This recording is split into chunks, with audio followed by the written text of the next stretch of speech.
more, please go to Parkinson.org or call 1-800-4PD-INFO. The Parkinson's Foundation. Better lives together. Let's face it, news is complicated. That's why WJBF.com makes it easy. Get clear, accurate stories that don't waste your time. Plus, get the latest video in one click with WJBF Plus. Get it all at WJBF.com. Book direct flights to Washington, D.C. at flyags.com. The Live 5 for 6 Skyview Network, sponsored by Terry Lambert Hyundai. Get ready for a stormy Wednesday morning. I'll have the impacts for you coming up in your 5 for 6 forecast.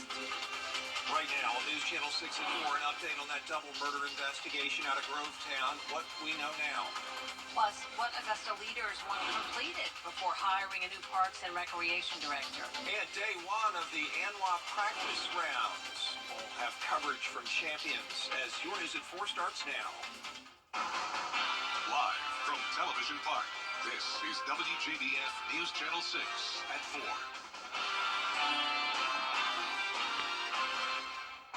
Hello, everybody. I'm Brad Means. And I'm Jenny Montgomery. Thank you for joining us. Coverage you can count on begins with the investigation into the deaths of 2 people whose bodies were found during a house fire in Grovetown. Crews were called to a home on Newmantown Road near the intersection with Sycamore Drive just before 11 o'clock yesterday morning. That's where they found the bodies of Karen Boswell and her juvenile son. Both had been stabbed and burned.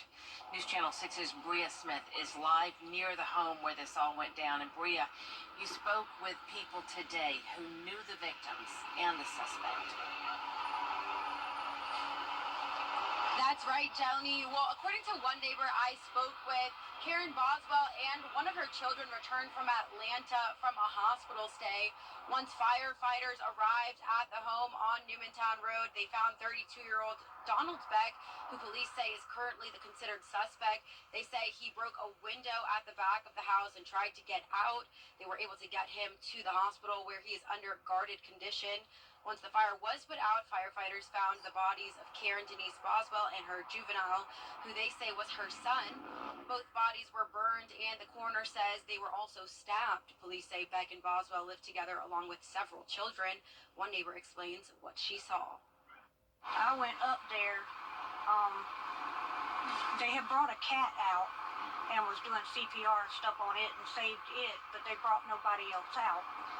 So the lady and her little infant baby that had been home for 2 days, they never brought them out. So we automatically, knew that they had perished. Police say Beck will be booked at the Columbia County Detention Center once he's out of the hospital, and will continue to update you as the investigation continues. Live in Grovetown, Bria Smith, WJBF, News Channel 6. In Richmond County, a deadly shooting investigation is underway. It happened just before midnight on Bolt Drive in the Dogwood Terrace neighborhood. 19-year-old Mikkel Jones shot and taken to the hospital where he died. No word yet on a suspect or any information regarding an arrest. It is time now to take a check of the weather, and we are expecting some rough weather. Yeah, meteorologist Miller Hyatt tracking that for us. Miller? That's Jenny. Miller, thanks. A beautiful day today, though, out at Champions Retreat Golf Club, which is where the practice round for the Augusta National Women's Amateur is wrapping up. And we're following the story of competitor Asterisk Tally, a unique player this year, for a few reasons. Hannah Latier, live at Champions with the coverage. Hannah. Brad, 15-year-old Tally is making her ANWA debut as the youngest player this year, but that's not stopping her from pursuing the title. She's a 2-time drive finalist and has 3 top 15 finishes in 2024, including a recent win in March at the Girls Junior Invitational at Sage Valley in Graniteville. The freshman in high school is young but confident, and we know that age doesn't make much of a difference here, which was proven when Anna Davis won the 2022 Women's Amateur at just 16 years old. But one of the most interesting things about Asterisk Tally is her name. It means little star in Greek. We feel like she is. She seems pretty confident. She's always kind of level-headed and calm, and we're just super proud that she's here, and it's very exciting. Tally will be joining the 71 other competitors tonight at Augusta National for the Chairman's Dinner. Tomorrow is the first round of the tournament. For now, live in Evans, Hannah Latier, WJBF News Channel 6. The annual Augusta Mayor's Masters reception coming up this Saturday at the Augusta Common, and they're going to honor caddy Fanny Sunnison, the first woman caddy to be on the bag for a men's major golf championship. She was with Sir Nick Faldo for his incredible run at the Masters and the British Open. Also, Jalen Watson is going to be honored. He's a cornerback for the Kansas City Chiefs and two-time Super Bowl champion. North Augusta's mayor is going to be there. Same with Aiken's mayor. The Columbia County Commission chair taking part as well. A real regional effort for the Mayor's Masters reception. Moving it to this Saturday to allow more families to turn out and less interference with the Masters tournament. So show up and support everybody from 5 until 9 p.m. Augusta commissioners have approved a deep dive into the finances of one city department. Commissioners voting 6-4 this afternoon to conduct the audit of the finances of the city's Parks and Recreation Department, looking at spending in several programs. Back in February, Director Maurice McDowell resigned under pressure. Commissioner John Frantum wants that audit finished before McDowell's replacement is hired. Is this a forensic audit? It's an audit. It's an operational financial audit. I think that we continue to get questioned in the media about things and how operations are being run. I think this is a great start. I got a lot of items there that every one of them have been questioned in some manner at some point, and I think it's the right start. Frantum called for that audit to be finished in 90 days, but it will take at least 30 days to get the bids back. McDuffie County is getting ready to build a new elementary school. School leaders broke ground today for what will soon be the new J.A. Maxwell Elementary School. It will combine students from Maxwell and Thompson Elementary, which are two of the oldest schools in the district. The $36 million project will be covered by East Bloss dollars, which were approved by county voters in 2021. District leaders say the new school will make a smoother transition for students. Every time students transition from one campus to another, they have to learn a new building and they have to learn new faculty. And in turn, the faculty has to learn those students and those families. This enables us to eliminate one of those transitions, increasing academic achievement, but also increasing the relationships and the value of relationships that we have with our parents and our students. Harris Construction Group says they're on track to finish that construction by the end of May of 2025. We'll hear more from the school district tonight on News Channel 6 at 7. Your Hometown Road Trip is back with an all-new episode, and this time the team is headed to Rennes. They'll be stopping at a popular restaurant there, Peggy's, as well as Blissful Boutique. And they'll find out about some of the history at the Veterans Memorial Park.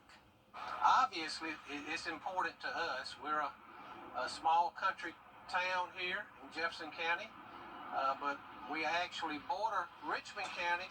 We're very close to the fort over in Richmond County, and we have a lot of veterans who served in our community, and so it's just important to honor those folks, and we took this project on with that in mind.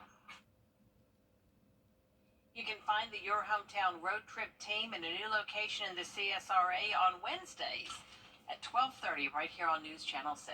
And tonight, Augusta University is set to host its annual Take Back the Night event. It's to raise awareness during Sexual Assault Awareness Month. The program getting underway at 6:45 at the amphitheater on the Somerville campus. District Attorney Jared Williams will be a guest speaker along with several survivors. Thursday, the U.S. Army Cyber Center of Excellence will host a proclamation and signing ceremony at Fort Eisenhower. It's to solidify the Department of Defense's commitment to prevent and eliminate sexual assault. Guest speakers include Augusta Mayor Garnett Johnson, Columbia County Chair Doug Duncan, and U.S. Army Signal School Commandant Brigadier General Paul Howard. The ceremony gets underway at 10 o'clock in the morning. Coming up, a new treatment for those who suffer with major depressive disorder. Plus, could childhood trauma lead to mental health issues? We know it can. There's new information coming up.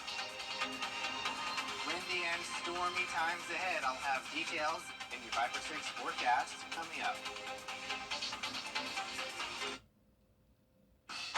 Smith, hope to see you there.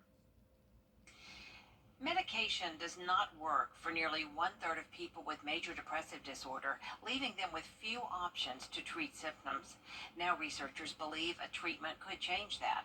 A pacemaker-like device is implanted just beneath the skin, connecting a small wire to the patient's brain. The wire then delivers electrical impulses to the brain. Deep brain stimulation is already used to treat conditions like essential tremors and Parkinson's disease. There's a region there that is overactivated in patients who don't respond to antidepressant medications. It's not something that a patient can feel, but it's helping to control the abnormal electrical activity in that particular brain region, which then goes through the mood control network. Researchers say the treatment has shown success in managing a patient's symptoms in early trials, but using it as a standard treatment for treatment-resistant depression is still likely years away. In a recent study of twins, a variety of childhood trauma types were identified that could negatively affect adults' mental health.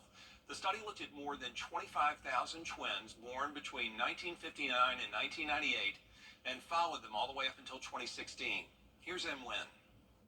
A twin study in Sweden found that people who experienced childhood trauma had a greater chance of developing a psychiatric illness as an adult. Research has shown that childhood trauma can be linked to mental health problems later in life, but this new study proved that this can happen even when ruling out genetic and environmental factors. An adverse childhood experience can include severe stressors, such as emotional, physical, and sexual abuse. A twin who reported trauma was 1.2 times more likely to suffer from mental illness than their identical unaffected twin, and 1.7 times more likely than their fraternal unaffected twin. More so, each traumatic stressor was associated with a 52% greater chance of developing a psychiatric disorder. With this Medical Minute, I'm M. Wynn, ABC News. JAMA psychiatry research does show that it costs less to invest in tackling childhood abuse and neglect now than to have to pay for the levels of harm they cause later in life. We'll be right back. Weather headlines on WJBF News Channel 6. Brought to you by Hickson Roofing. If your roof needs fixing, call Mr. Hickson. Floor & Decor has a cable news network, News Nation, news for all America. Not all Caitlin Clarks are the same. Caitlin Clark, city planner. Just like not all internet providers are the same. Don't settle. Get real deal speed, reliability, and power with Xfinity. She shoots from here? That's kind of my thing. Get internet for $35 a month and ask how you can save 40% over T-Mobile in your first year. Are you in need of top-notch? Answer your call when you've been seriously hurt. Hurt in a car wreck? Call George Sink Injury Lawyers at all nights. We're here to answer the call. Police in Fort Worth, Texas took advantage of April Fool's Day to play some pranks. One officer set up a bit of a speed trap where the goal was to catch hikers, runners, and dog walkers moving at an extremely high rate of speed, up to 107 miles per hour, according to that gauge, on a local walking trail of all places. People, as you can see, looked kind of confused, looking back to see if there was something behind them going that fast, but no. It was April Fool's Day, all in fun. Nobody got a ticket. Wow, that would freak me out. Yeah. But impressive, though, to be able to walk 107. Yeah. A lot more coverage coming your way on News Channel 6 at 4:30. Including new regulations from the Department of Transportation to keep railroads and communities safer.